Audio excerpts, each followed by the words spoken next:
নমস্কাৰ বন্ধুসকল, welcome back to my YouTube channel. লগতে ফেচবুক পেজত আপোনালোকক স্বাগতম জনাইছোঁ। বহুত দিনৰ পৰা ভিডিঅ' আপলোড কৰিব পৰা নাই, যাৰ বাবে আপোনালোকৰ ওচৰত ক্ষমা মাগিছোঁ। বন্ধুসকল, আজি আমি কৰ্ণাটকৰ নিৰ্বাচনৰ বিষয়ে আলোচনা কৰিম। ইতিমধ্যে কৰ্ণাটকৰ ফলাফল হৈ গৈছে। কৰ্ণাটকৰ ফলাফলৰ BJP তথা আসাদুদ্দিন ওৱেইছিৰ পাৰ্টি হৰাৰ কাৰণ কি, এই বিষয়ে আমি বিশ্লেষণ কৰিম। লগতে অসমৰ যে দ্বিতীয় আসাদুদ্দিন ওৱেইছি আজমল, ভৱিষ্যতে তেওঁৰ ৰাজনৈতিক কেৰিয়াৰ কেনেকুৱা হ'ব, এই বিষয়ে অলপ আলোচনা কৰিম। তো বন্ধুসকল, ইতিমধ্যে মানুহে গম পাইছে ভাৰতীয় জনতা পাৰ্টি তথা BJP বহুত দিনৰ পৰা অকল সাম্প্ৰদায়িক ৰাজনীতি কৰি আছে। তেওঁলোকৰ উন্নয়নমূলক একো কাম কৰা নাই, সেইটো মানুহে গম পাইছে, ভৱিষ্যতেও নকৰে। তাৰ কাৰণে কৰ্ণাটকৰ মানুহে গম পাই তেওঁলোকক কৰ্ণাটকৰ পৰা খেদি পঠিয়াইছে। লগতে আৰু এটা সাম্প্ৰদায়িক ৰাজনীতি দল আসাদুদ্দিন ওৱেইছিৰ, তেখেতেও বহুত দিনৰ পৰাই যিখিনি হিন্দীভাষী অঞ্চল আছে, সি জিকক নিজিকক তথাপিও তাতে ভোট দি মুছলমান ভোট কেনেকৈ বিভাজিত কৰা যায়, সেই প্ৰচেষ্টাত তাত থাকে BJPৰ বি টিম। সেইকাৰণে মানুহে তাকো চিনি পাইছে, চিনি পাই কিনে তাকো তাৰ পৰা প্ৰত্যাখ্যান কৰিছে। আৰু একদম কম ভোটত 0.002% ভোট পাইছে, যিখিনি হয়তো তেওঁৰ কৰ্মকৰ্তাই হ'ব, বাকী বেলেগ মানুহ নাই। লগতে BJPৰ যি সাম্প্ৰদায়িক ৰাজনীতি, সেইটোও কৰ্ণাটকৰ মানুহে প্ৰত্যাখ্যান কৰিলে।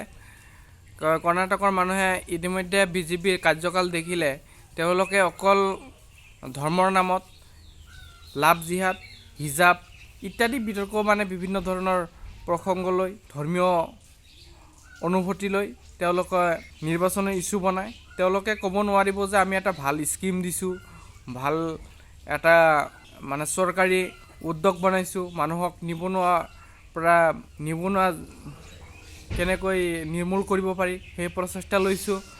এইবিলাক একো ইছ্যু নাই, অকল তেওঁলোকৰ হিন্দু মুছলিম টিপু চুলতান এইবিলাক একো কামত নাহিলে। তো মই এই ভিডিঅ'ৰ জৰিয়তে অসমৰ যিখিনি BJP কৰা মানুহ আছে, BJPৰ নেতা হওক, বিধায়ক, মন্ত্ৰী হওক, তেওঁলোককো মই ক'ব বিচাৰোঁ, আপোনালোকে হিংসাৰ ৰাজনীতি পৰিত্যাগ কৰক। পৰিত্যাগ কৰি একদম স্বচ্ছভাৱে, নিকাভাৱে ৰাজনীতি কৰক। মানুহে একো নকয়, সকলোৰে লগত মিলা প্ৰীতিৰে ৰাজনীতি কৰক। উন্নয়নমূলক কামত আপোনালোকে আগবাঢ়ি আহক। অকল ঋণ লৈ এখন চৰকাৰক ভাল চৰকাৰ ক'ব নোৱাৰি যেতিয়ালৈকে তেওঁ ঋণ লোৱা বাদ নিদিয়ে। কিন্তু অসম চৰকাৰ ইতিমধ্যে 1 লাখ কোটি টকা ঋণ লৈ পেলালে। আৰু হিমন্ত আৰু সৰ্বানন্দ কালতে বেছি ঋণটো হৈছে। তাৰ আগতে 40,000 কোটি টকা তৰুণ গগৈ চৰকাৰৰ দিনা আছিল। এইটো স্বাধীনতাৰ পিছৰ পৰা আৰু কি।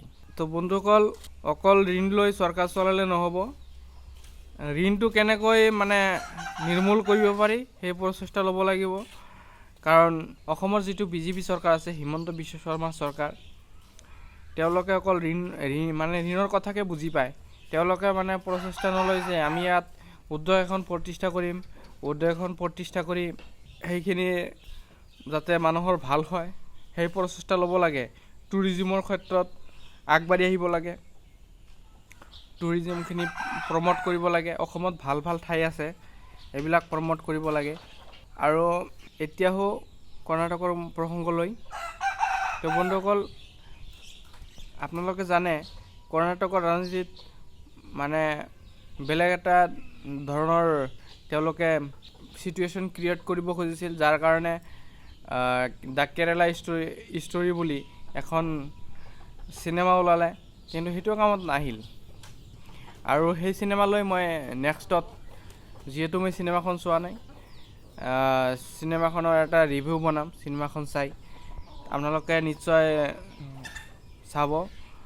আৰু বৰ্তমান যিখিনি কৰ্ণাটকৰ ৰাজনীতি আপোনালোকে গম পাইছে, এনেকৈ যাতে ভৱিষ্যতে এই সাম্প্ৰদায়িক চৰকাৰ য'তে থাকিব তাৰ পৰাই উভৰাই পেলাব।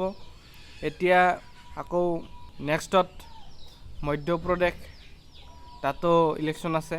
তাতো হয়তো তাৰ জনতাই এই কথাখিনি কৰ্ণাটকৰ মানুহখিনি যিখিনি উপলব্ধি কৰিছে এইখিনি উপলব্ধ কৰিব পাৰিব। তো বন্ধুসকল, মই আজি বহুত দিনৰ পৰা ভিডিঅ' আপলোড কৰিব পৰা নাই, যাৰ কাৰণে আপোনালোকক আগতে কৈছোঁ, ক্ষমা মাগিছোঁ। আৰু অনাগত দিনত কণ্টিনিউ কৰি যাম বুলি বদ্ধপৰিকৰ। আচলতে নিজৰ বিভিন্ন ধৰণৰ কাম থাকে, যাৰ কাৰণে মই কণ্টিনিউ ভিডিঅ' আপলোড কৰিব নোৱাৰোঁ। আৰু আপোনালোকে ভাবে হয়তো পেজটো বন্ধ কৰি দিলে নেকি, ইউটিউবটো বন্ধ কৰি দিলে নেকি। বন্ধ কৰা নাই, আপোনালোকে ছাপোৰ্ট দি থাকিব, আমি ভিডিঅ' লৈ আহি থাকিম। তো কৰ্ণাটকৰ আজমল প্ৰসংগটো মই যিটো ক'ব খুজিছিলোঁ, কৰ্ণাটকৰ নিৰ্বাচনত আছাউদ্দিন অৱেইছিৰ ভূমিকা আৰু অসমত আজমলৰ ভূমিকা কেনেকুৱা হ'ব, এইটো লৈ মই নেক্সট এটা ভিডিঅ' বনাম, তাতে আপোনালোকে পাব। কাৰণ এই ভিডিঅ'টো ইতিমধ্যে ভালেখিনি দীঘল হ'ল, যাৰ কাৰণে আজি আৰু বেলেগ একো ইছ্যু নকওঁ। আৰু অনাগত দিনত বদৰুদ্দিন আজমলৰ মানে ৰাজনৈতিক কেৰিয়াৰ, UDFৰ ৰাজনৈতিক কেৰিয়াৰ অসমত কেনেকুৱা হ'ব তাৰ বিষয়ে পৰ্যালোচনা কৰিম নেক্সট ভিডিঅ'ত। আচলতে আপোনালোকে নেক্সট ভিডিঅ'টো চাব, আশা কৰোঁ ভাল লাগিব। আৰু আজিৰ ভিডিঅ'টো ভাল লাগিলে চেনেলটো ছাবস্ক্ৰাইব কৰিব, আৰু পেজত চালে আমাৰ পেজটো ফ'ল' কৰিব, লাইক কৰিব। ধন্যবাদ।